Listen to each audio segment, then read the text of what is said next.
The Thunderbird House. Actually, its Ojibwe name is Wakapima Waka. The Circle of Life Thunderbird House in English. I can't get that Ojibwe pronunciation right.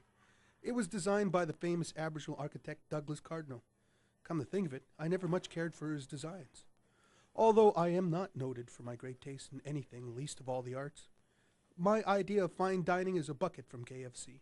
The Thunderbird House is built on the former site of a notorious Main Street bar. I'm coming here to interview Mary Richard. She won an Aboriginal Achievement Award in 2003. She ran unsuccessfully for both the provincial Tories and the federal Liberal Party. She can be irascible at times, but I do have a lot of respect for that woman. Hi, Trevor. Hi, Mary. Welcome to the Thunderbird House. Thank you for having me. Sit down. Myself, I've talked to a lot of people who are, considered cross-cultural adoptees, because that's what you call somebody who's been, adopted by a non-Aboriginal family. And they always look at me and they say, well, I have both Ojibwe parents, and four, Ojibwe grandparents and that sort of thing. They said, you must never have doubted your native identity. Yet, when I was younger, I had a real problem wrestling with, what does it really mean to be a native?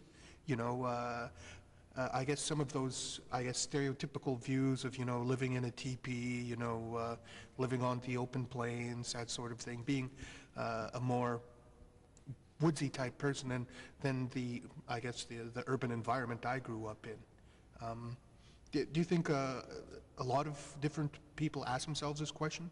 I lived in a Métis community, and even though I knew how I was, when you left your community, you didn't know whether you should identify yourself with who you were because you were not accepted. And so you had to decide, should I be Métis today or should I just ignore who I am so people will accept me? Because I know for myself, when I first came to the city and I went to hairdressing school, there were only 3 of us in the class out of 25, 30 hairdressers that were of Indian and Métis background. It was easy for me. I wasn't as dark as the other 2 girls, but they didn't know also. They thought I had a French accent, but it's that old Camperville Métis accent. And so, then I had to then I would tell them, well, no, I'm Métis, Then they say, well, what's a Métis, And you got to go through all this explanation. But sometimes it would have been just as easy to just say, well, I'm French, But I also knew that that wouldn't be, I couldn't really truly deny who I was. But when my older sisters first left home and they first came to the city, they had to deny who they were because otherwise they'd never get a job,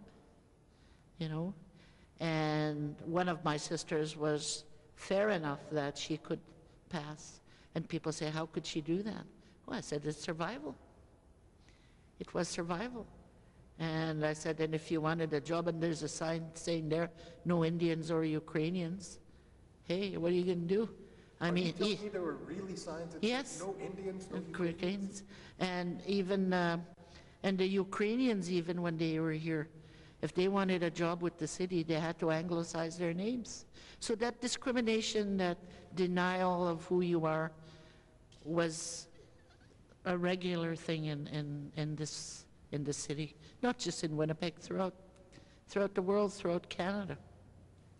So it's only now in this multicultural opportunity, at least we talk about it, but it doesn't always necessarily work out that way. But now it's we're the flavor of the month, and it's great to be either Métis or First Nations. And I guess the best part is the people that are really fair, that have Aboriginal background.